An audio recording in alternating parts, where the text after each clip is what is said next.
going, but we'll start with Mr. Martinez. Give us your opening statement. Sure. Well, first off, thank you all for having me this morning. Good morning. I'm Weston Martinez, and it's a privilege to be here today. Lifelong, born and raised in Texas. My wife Geneva and I have been married 18 years. We have 5 kids. Live in San Antonio. Some people know it as Sodom and Gomorrah because of all the liberal politics that are down there. I had somebody in West Texas say, "Well, how do we know you're a conservative being from San Antonio?"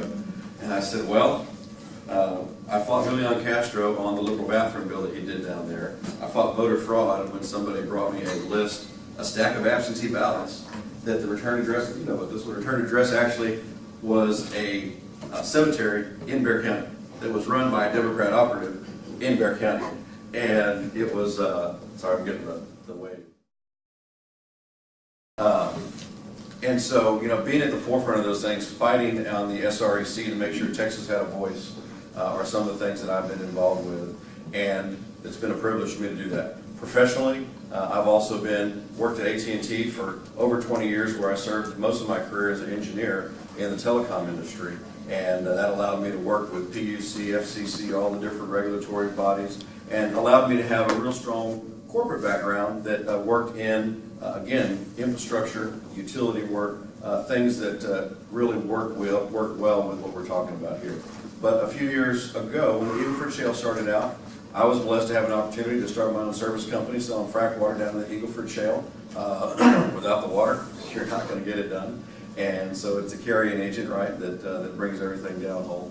And so started a small business, put some people to work. God really blessed us, did a great thing, and really had a blessed time doing that. That allowed me to get deeper into the oil and gas business, helping to be business consultant on some different projects, doing some other things, and again, seeing what the problems were that they're actually having out in the oil and gas industry, and signing the front side of the check, not just the back side of the check.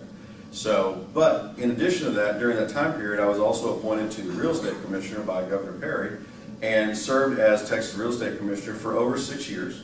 And so actually 6.5 years, I think, to be exact. So the term for this office is a 6-year term. So I fulfilled my term and a little bit extra on the appointment side. It's a statewide office that's an appointed side, but framework for a commissioner in the state of Texas, it's fundamentally the same. You've got to rule on issues that come before you. You have to work with legislative directive. You have to work with the administrative law judges, and you have to work with making sure that you're putting the citizens first, and putting the citizens first and working with the people that are actually part of your actual commission. So in this case, we actually regulate all of the realtors, the inspectors. Be sure to get a good shot. You zoom in. All the realtors, the inspectors, and the appraisers. And my time as commissioner, we actually reduced fees. We made it more transparent. We made it more business friendly, and we actually help people be more successful and actually let the license holders and the general public work well together. So I'm Weston Martinez, and thank you all for being here today. We'll talk more as we ask questions. Ms. Grant. Thanks, and thank you all for having me again. It's nice to be back out here and listening to the issues that y'all had, that you were talking about this morning as we started, and I thought, I live in Travis County, we already have all those, so please don't let them come this way. Y'all are doing good to fight back. We appreciate that. I am Christy Craddock. I am the chairman of the Railroad Commission, so y'all were supportive and elected me now almost 5 years ago. I've been there just over 5 years, and it's been an interesting time in this industry. So when I got there, it was $100 oil. We've been as low as 27, and today we're hovering right at $60, and that makes it interesting and different challenges that go on when you look at how you regulate oil and gas and what you should be doing. We're the oldest oil and gas regulatory body in the entire world. So OPEC is founded because of us, and we kind of ceded some power, and we're now going back, and with the state drilling a lot more, we're getting some of it back, which is important as far as being a strong regulatory agency and being a leader in the world. So part of what we've done while I've been at this agency, and where I think it's been very important, is fight against the federal government. And let me tell you a little bit of difference where we are from 15 months ago to today. And I will say we give it to this new administration. The last administration basically didn't like oil and gas, so when y'all are talking about renewables, boy, they sure like renewables. And this state definitely has figured out how to stay in business, as did the oil and gas industry in this state, despite the last administration. When they walked out of office, we as a regulatory agency were watching 200 different rules and regulations. So that's pipelines, oil and gas, coal mines, across the board, we're watching 200 different rules and regulations. Today, with this new administration, we're only watching 7. 7. They realize that states' rights are the most important thing, and they are getting rid of rules and regulations. That means we are that much more important. We want to make sure we're doing our job. So part of what we've done while I've been at this agency is make sure we are, A, more transparent. That's really important. Some of y'all heard me talk before about our IT upgrades, that we had a green screen, and we're still Fortran based, by the way, with a mainframe. Come on down, we're hiring some folks if you know how to do Fortran. But this is a long-term challenge for us as an agency, and we have moved the ball forward. That is a very important thing for us. We've done a $25 million upgrade with fees that are oil and gas fees. The state is not paying for them. So that has been important for us. Common sense rules and regulations. We have made sure that we're not over-regulating, but still protecting the environment, and that continues to be a priority for us. And look, we've got an interesting name, and I think people need to understand how important this industry is, how important this industry will be historically. It's 27% of the state's direct and indirect economy, and we need to make sure that we're protecting those jobs over here, but making sure we're regulating appropriately over here. So that is an interesting balance, and I appreciate y'all having me. Okay. Stay with Ms. Craddock. We'll just rotate. Why do you believe that you're the best candidate for this position? Well, so I grew up in Midland. Some of y'all know that, or you may not. West Texas is now where the oil and gas world is, and so it is important to have that perspective about what is going on in the oil and gas world. Am and continue to be a small business owner, as is my family, so that perspective is important as well as a regulatory body. But running an agency day to day and being elected statewide is different than being appointed. It's important to know what the rules and regulations are and be fair and consistent with those rules and regulations, and work with all parties. So people consider the Railroad Commission oil and gas friendly. That's interesting, because the Farm Bureau endorsed me about a week and a half ago, which means property rights, they understand. We look at that, and that's been a priority for me as well. So I think that's important to have all parties come to the table when we're looking at any issue to regulatory body. Making sure we've got good people has been a real challenge for us as an agency. Some people have retired. We've had an aging industry, and frankly, we don't pay enough as a regulatory body. And I don't want the state to be a high payer, but we can't compete with other agencies like TCQ and TxDOT, and frankly, we're a better agency to work for, I think. So, so I think that's been a real challenge for us, and understanding state budgets. And so, you know, I spent a lot of time with Capitol. Saw your leader quite a few times that you were down there working on issues, and that is important to us as far as getting through a long-term budget cycle as well. You know, it's always quite interesting, because it really is, it's a tale of two commissioners. And again, well, I was good about this. Sorry, I've been sitting for 2 hours. You know, it's a tale of two commissioners. While I've been a commissioner, and if you go back and look, you know, sometimes you have to realize when you're talking to a lawyer, I'm not a lawyer, you have to realize that you have to parse words. And the administrative code in the legislature that actually gives the Railroad Commission its mission gives all the other commissions the same practice. So when we talk about that, let's make sure we got that clear. But when we're looking at the agency, what qualifies me the most is, again, being the conservative in the race, being chaired, you might not know this, but being chair of the budget committee at the Real Estate Commission for several years, a multi-million-dollar budget with over 200 employees that regulates more than 10,000 new applicants a year that are in the industry that is, I mean, everybody knows that land is hot in Texas, right? So's oil. So, you know, working with very, very, very tough personalities that, you know, they want a lot of things, and you have to make sure you're putting the taxpayers first, and you're putting the citizens first. So those qualifications are very important. The other thing is making sure that we actually are doing things correctly. You know, we talk about transparency. I'm the only one that wants to change the name of the Railroad Commission something that makes sense. I want to change it to something like the Texas Energy Independence Commission. Again, something that makes sense. Why do we want to leave it a name that is arcane, except that you want to leave it mired in secrecy? I don't want to leave it mired in secrecy. I want us to have more transparency. I want to make sure that we're not picking winners and losers. How many of y'all are free market Republicans out here today? There's a case going on right now before the Railroad Commission where they want to set the market rate on a pipeline that's being installed. Guys, if you set a market rate, that's not free market. Go back and look at the evidence on the video, and you can see where my opponent is totally for setting the market on a pipeline that has actually cost one of the people involved over $42 million in 2 years because they haven't taken a final action on this situation. And the other thing is we need to make sure that we're not picking winners and losers. You know, if you've got an agenda before the commission and you have personal involvement with it, you need to recuse yourself. The Republican Party has three primary principles and beliefs, Mr. Martinez. What Republican goals are you most passionate about? Well, so I'm pro-life, pro-gun, pro-family, and pro-Israel.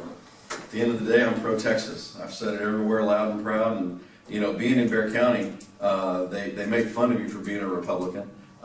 You know, and being a Hispanic Republican, they treat you like you're a unicorn. So it's really kind of interesting and disgusting all at the same time. But, you know, again, making sure that we fully support the planks of the platform.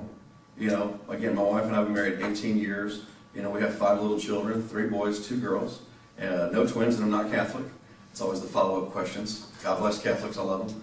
And it's very, you know, we're raising our kids with the values that are Texas values. And, you know, the stars and the stripes. I mean, we want to make sure that our kids, the next generation, that they know what those mean and they actually have value. So, again, I've always pushed for all the conservative agendas.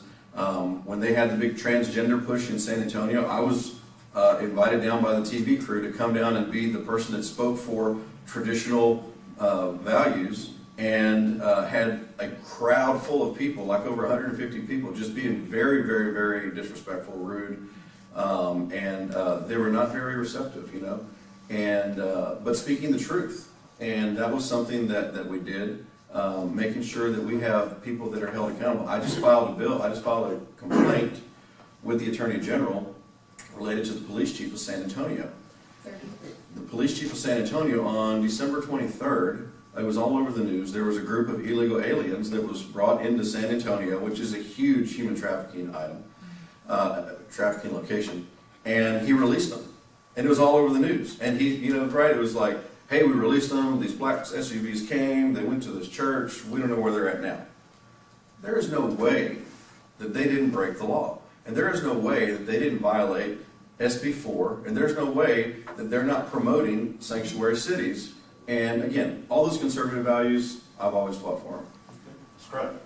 Well, I think conservative values is my family, frankly, when you look at it. I've had a conservative values forever, and when you look at my endorsements, they appreciate that. So when you talk about right to life, obviously, I am right to life and all the right to life groups in the state have endorsed me. Because I've been conservative with them and stood up for life for years and years. And you look at my family, we've got 12 adopted kids, including my child. So that is very important to me. Also, free market is important to me and always has been. I've been a small business owner my whole life, as is my whole family. We're all self-employed or have started our own businesses or had small businesses. So I don't want to pay any more taxes to the government or fees or be over-regulated than anybody else. And I think that's one of the priorities I've had at this regulatory body, is make sure we've looked at rules and regulations, gotten rid of some, by the way. How many regulatory bodies do you know get rid of rules and regulations or modify them because they were costing people money? We did a rule change last year, an overall rule change out of my office called the Oilfield Relief Initiative, as oil was down in the 40s and but had been below. We saved the industry $35 million. So that is where I think we need to make sure we continue to look at rules and regulations. Tort reform has been really important to me. I am a lawyer, but I'm not a trial lawyer, and I don't like what lawyers have done to the state, not just to the medical profession, but across the board. When you look at what they've done historically to the state, that's not my values at all.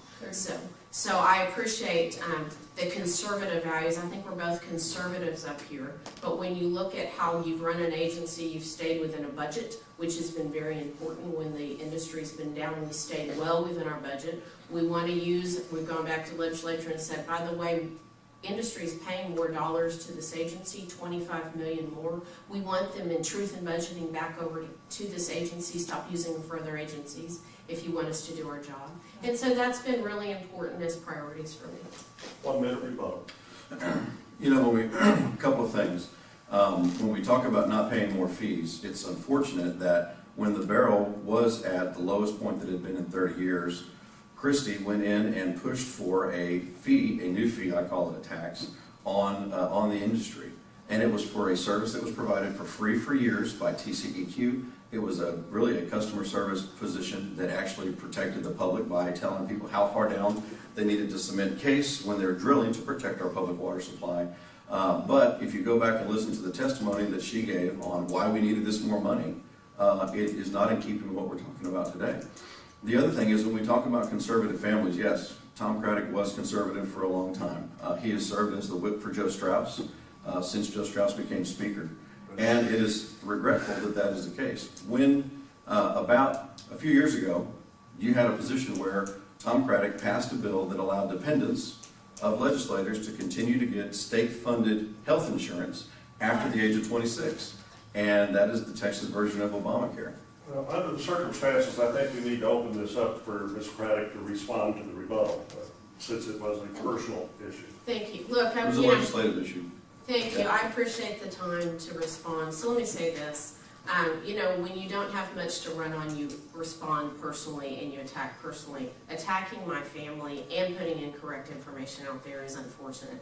The facts are this, and I'm going to quickly say them because I think they're fair to say. First and foremost, my father's not been a whip for Joe Strauss. In fact, frankly, he is sitting there representing his district and has continued to have his good conservative values, and I'm proud of what he's done, and I appreciate that.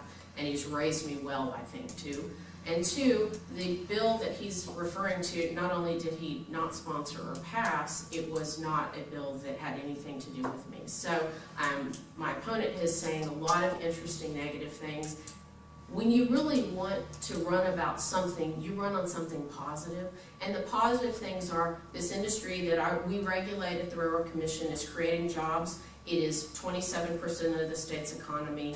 We have, as a regulatory body, done a good job. And we are fee-based as an agency. We do what the legislature tells us to do in our fees, and that's important for us as well. Okay, next question for Ms. Craddock. What are your long-term goals if you were re-elected to this position or elected to this position for Ms. Martinez?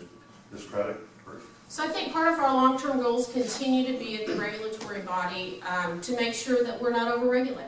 That has been a real key for us, and we're continuing again to look. Back at a meeting yesterday with some people who came in and said, you're protecting the environment, but you're not, your rules don't match up with anybody else. Why are you doing that?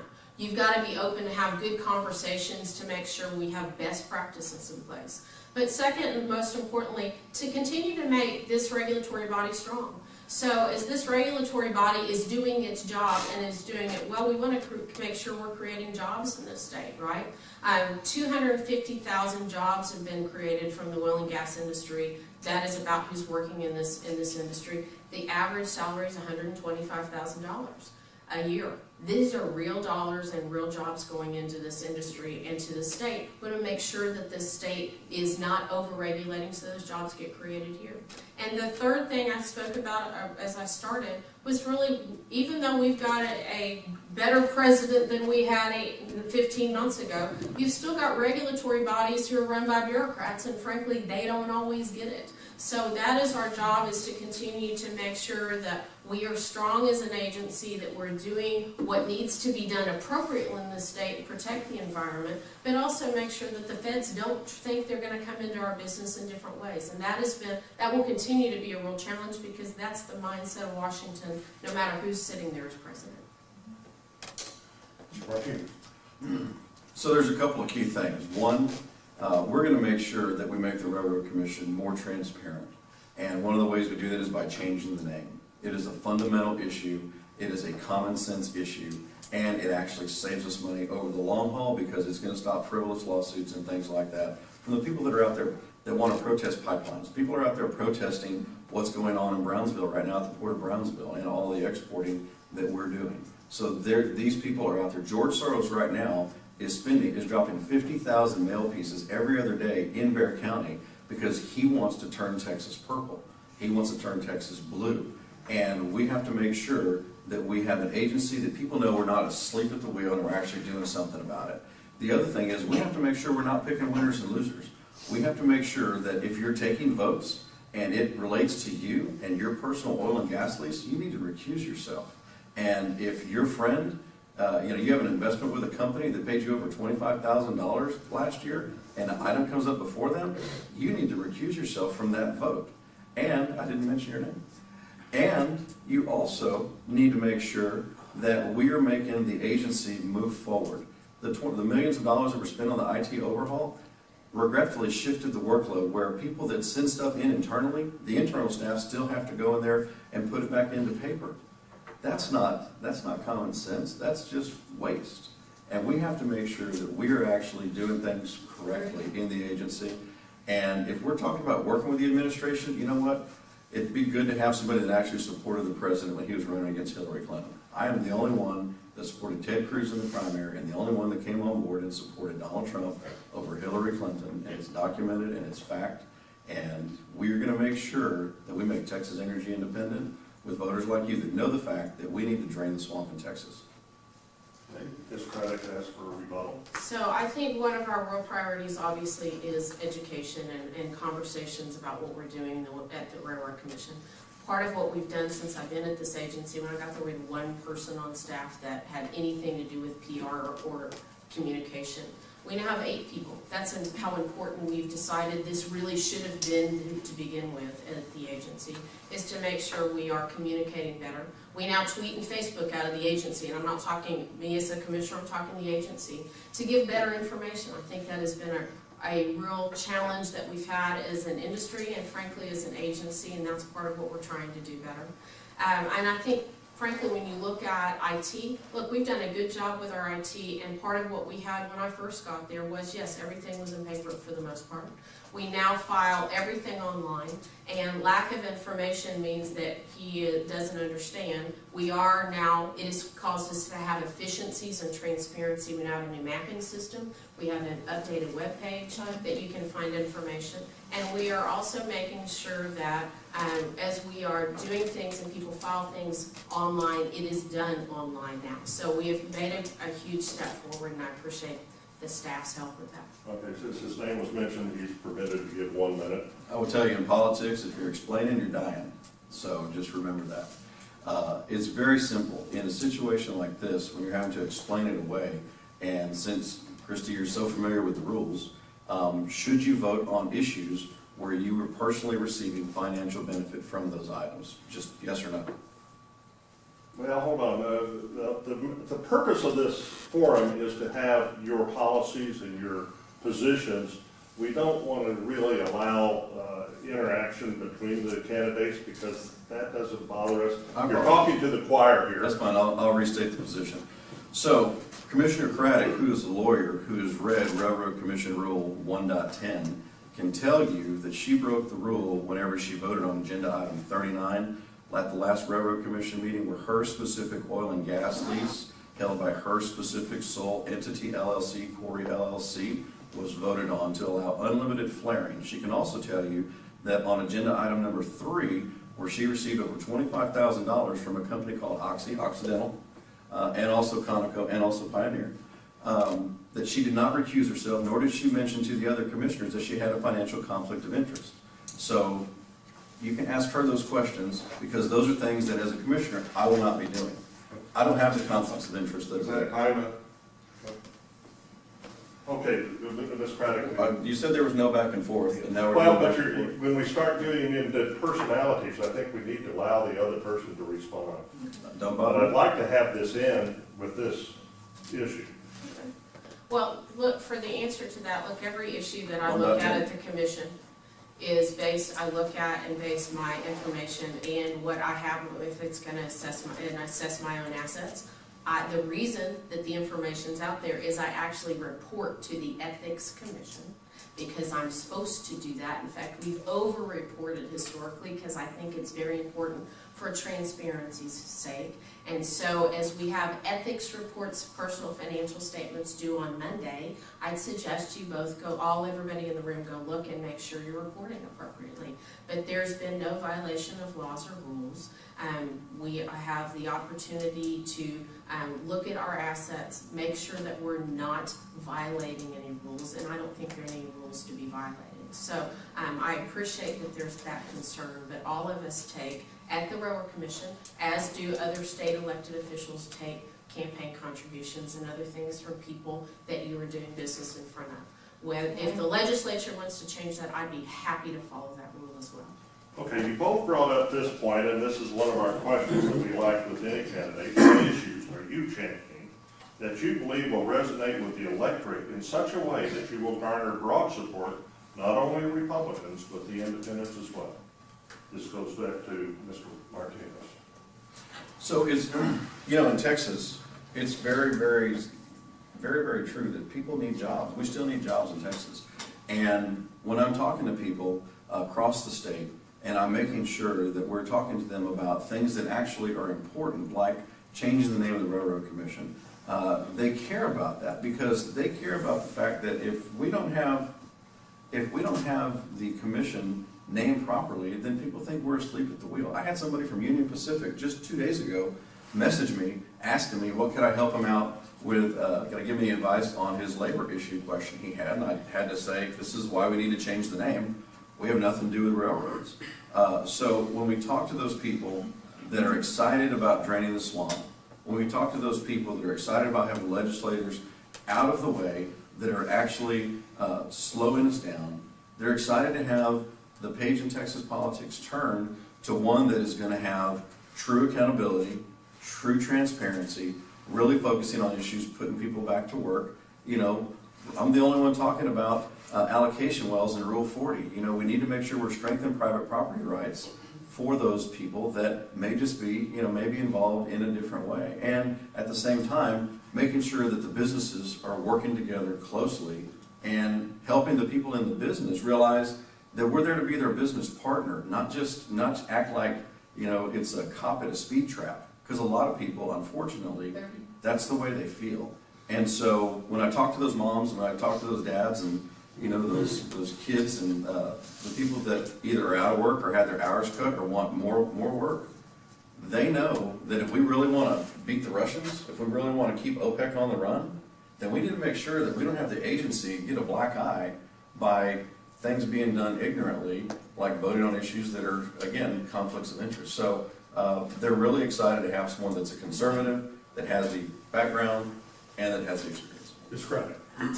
So I've been talking about jobs since before I got to the commission, because obviously if we have job creation in the state, that is tax dollars, that's people going to work, and that is important to the state. But even more importantly, people don't realize what the Railroad Commission does, because we've done a poor job.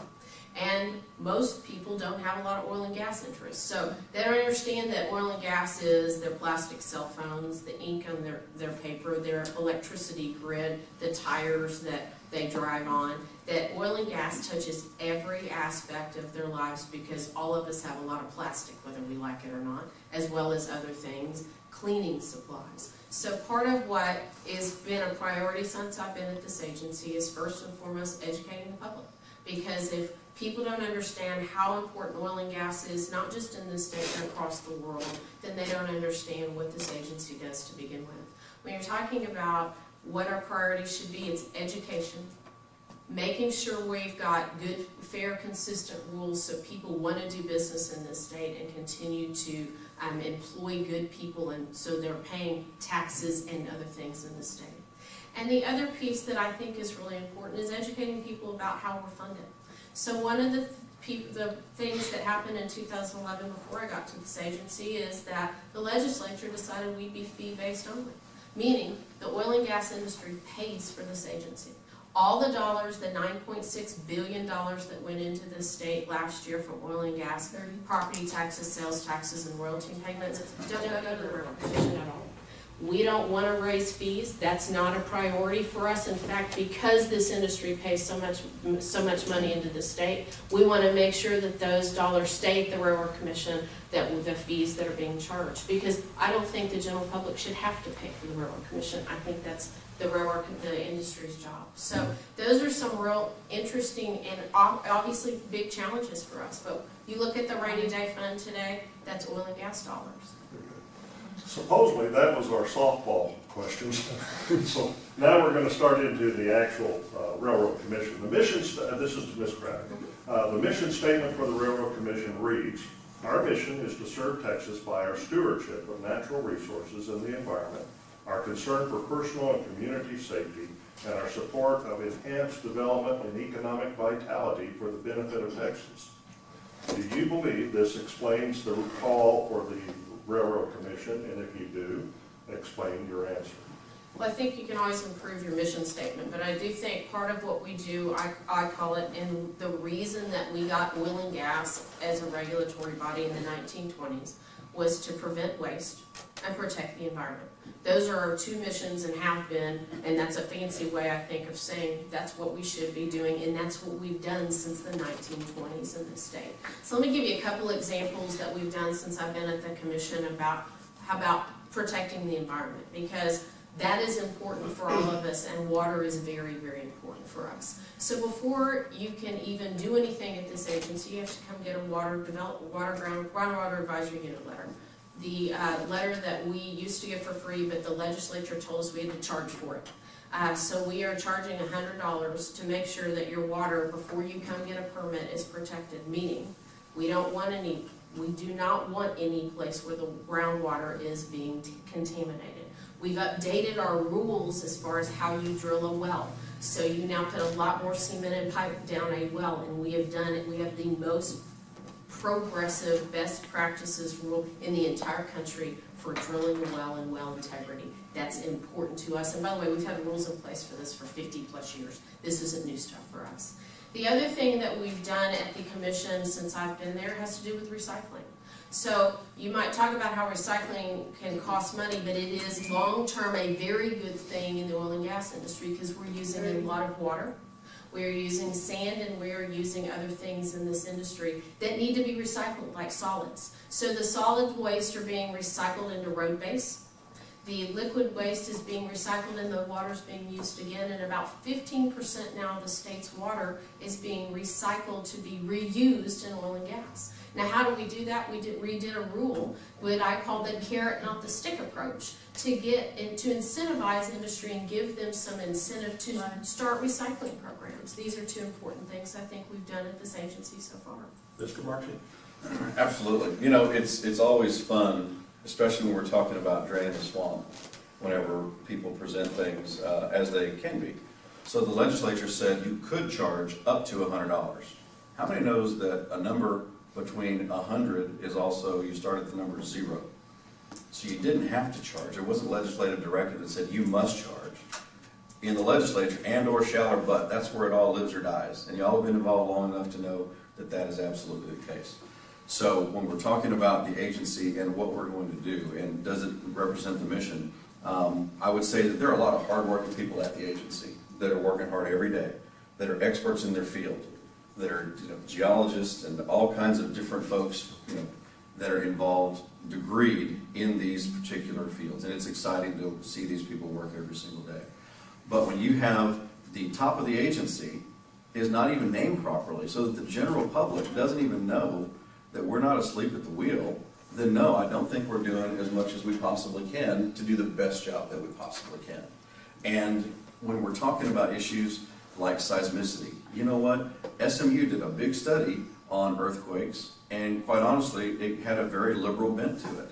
Well, the Railroad Commission came out with its own study. Christy, you were there when this happened. And they did a good job of explaining what was happening with seismicity. They separated fact from fiction. And that's what we need to make sure that we're doing. If the general public don't know where to go to for the truth, for the true information, then how are we gonna get it to them? Are we depending on the liberal Dallas Morning News to give them the truth, or the Express News, or the TV station in Houston? No, we have to make sure the agency speaks clearly what its mission is, and works hard to let the people know in the industry that we're here to be a business partner, not just to be again, traffic cop. Mr. Martinez, there are 9 divisions of the Railroad Commission. In your opinion, is this too many, too few, or just right? I'm the less government kind of guy. I'm the free market kind of guy. I always think that when we're looking at different organizational structures, I'm a zero-based budget kind of a person. So I think that we always have to look for opportunities to mold things and see where the pages come together, if you will. And but at the same time, I know that there's some very unique things, very unique different groups that are working there. And so we need to make sure that they're fully staffed, and make sure that they're actually allowed to work in their mission so that the things can come together. I mean, overall though, I would say we're understaffed. If you look at the West Texas group, look at the group over there, they're running around like their hair's on fire. One, because of the amount of rigs we have in the area, but two, we've got operators that are asking for more oversight. They're asking for the name to be changed. They're asking for more pipeline inspectors and more oil field inspectors, so that way they can, move quicker. So I think the structure's fine. I think we need to talk about funding a little more. I think the way we fund it needs to be done differently. I too am at a self-funded, self-directed agency, and in fact was asked to serve as an SDSI agency, so that it could be run like a conservative business owner would run it. Ms. Cracker. So we've done some reorganization at the Railroad Commission since I've been there, but I do want to talk about our budget for a minute and how we have had some challenges, and I agree we need a few more people, but not a lot. So we are an agency that is allowed by the legislature to hire 820 people. That is down from 1,500 in 1995. So obviously we found efficiencies and transparency because we don't need as many people. The last 3 years have been a bit of a challenge for us, quite frankly, as a regulatory body, because we are fee-based. Our fees were off 23%. Now think about that as a business owner. If your fees are off and the dollars coming in are off 23%, what do? As smart business owners, which we are sitting at the commission, we, quit hiring people unless they were an inspector, because we want people out on the ground or they were critical personnel. We quit buying trucks. Everybody laughs about my trucks, but if you don't have a truck that's in working order, you can't get somebody out on a site, and think how rough these oil field ranch roads can be in places. And we quit doing IT, which needs to be a priority for us, because the more you improve your IT, the more transparent and more efficient you find. So that was why this past budget cycle was important for us to go in and say to the legislature, keeping $25 million of our fees. We are a truth in budgeting agency. You cannot allow us to continue to lose 125 people in the past year and still do our job effectively and efficiently when we have a growing oil and gas industry with 450,000 miles of pipeline in this state and 300,000 active wells today. So that is a priority for us to make sure we find good people, we have good quality people, and as of September 1st, because we're on a 2-year budget cycle, we have started hiring some good quality people, and we're now at 708. We're down as low as 659 people at this agency. So we want good quality people. That's important for us. But we've also figured out how to run more efficiently and more effectively, and I think that's what you do as a business. Ms. Craddock, do you think disposal wells are causing earthquakes in part of Texas? If so, why? If not, why? What research have you done personally on that particular issue? So disposal wells are an interesting challenge that we've got in the state, and look, you can't drill without disposal wells in some place to get rid of waste, right? This is part of our challenge. But when Azle occurred, which is up in, the earthquakes in Azle occurred, which is up in the Barnett Shale, Kirkland County 4 years ago, we realized as an agency we didn't know what we didn't know, and we didn't have the right people at our agency. So in March 4 years ago, we hired a seismologist. The state seismologist started working for us. He was a gentleman from McCamey, Texas, who'd been at Sandia Labs out in New Mexico and had a lot of managerial experience, but also his expertise was seismicity across the country, particularly in the oil and gas world. He worked with SMU, with the operators on the ground, and with our staff, and came to us and said to us as the regulatory body, this is some science, these are the rules you have, these are the changes you need to make. And we did that in a 6-month period because we think it's important to have good rules and regulations in place and we improved our rules on saltwater disposal wells. Since then, the legislature authorized $4 million that went to Bureau of Economic Geology, UT Austin, just down the street, to start putting more seismometers all across the state. We had 17 at the time. They've added another 22 across the state, permanent ones, with another about roughly 20 that they can put mobile arrays if we've got some issues. And we still recognize today that we don't know what we don't know. And the science behind it and what's going on at BEG, as well as what industry and other researchers bring to us, are important for us to know, understand, and look at. And because if we don't do it based on science, then we've made a huge mistake as a regulatory body. So we continue to look at that. I sit on Bureau of Economic Geology's advisory board, so I get additional updates. And I think that's an important phase of where we're going long-term in seismicity. Mr. Martinez.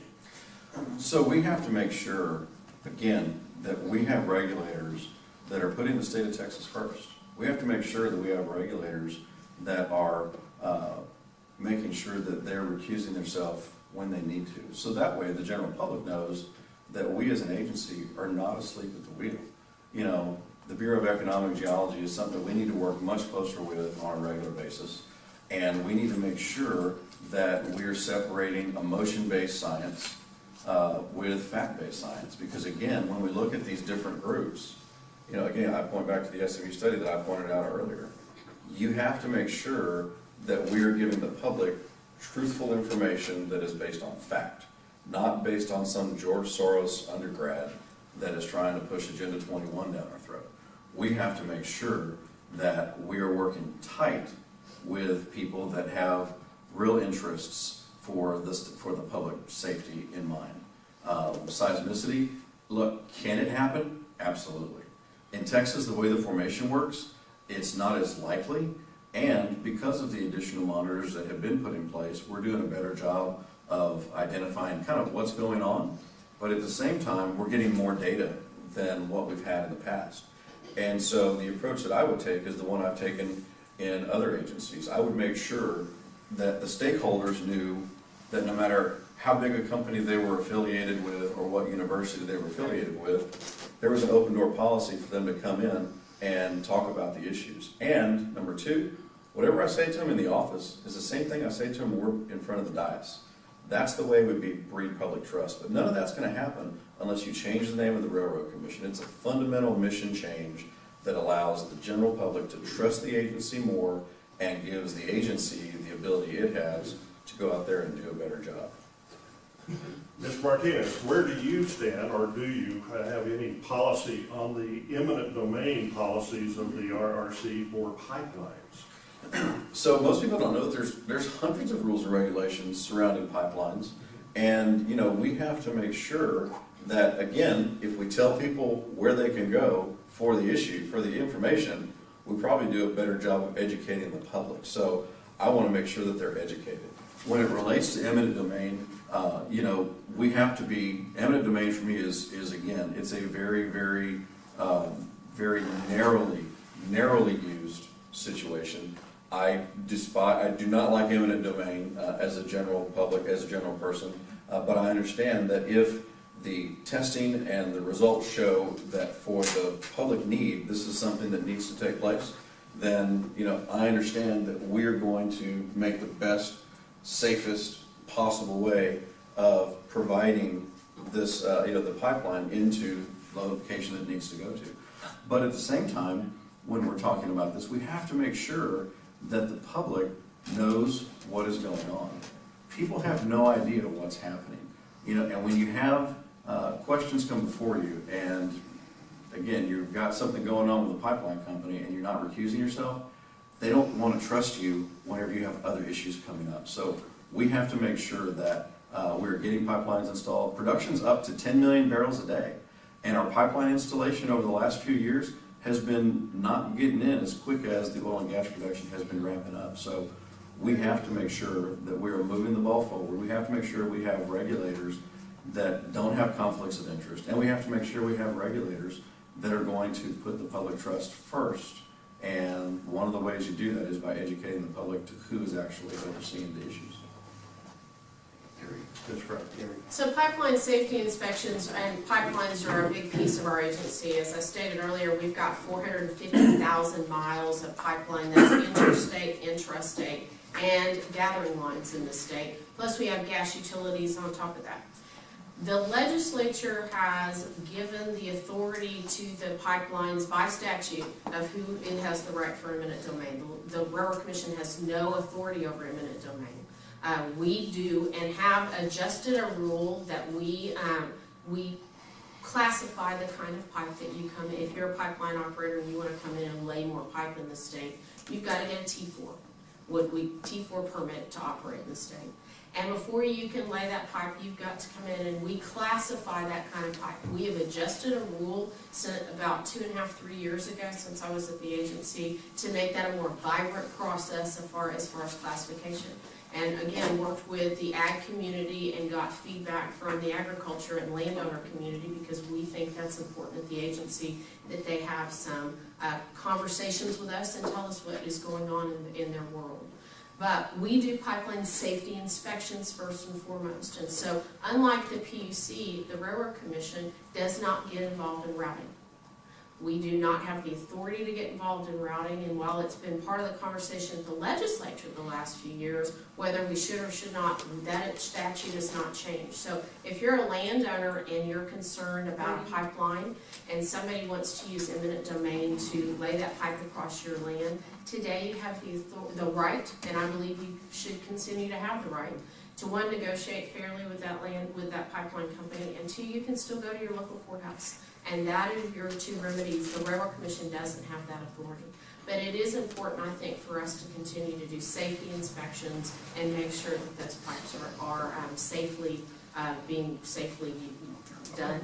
We also, after those pipes are laid, we do get the routing, and those are part of the map information that we have available for us. We have a rebuttal for Mr. Martinez as long as it's on policy. Yeah, the policy is very simple. I just want to point out that I don't want to set the market rate for pipelines that are going in.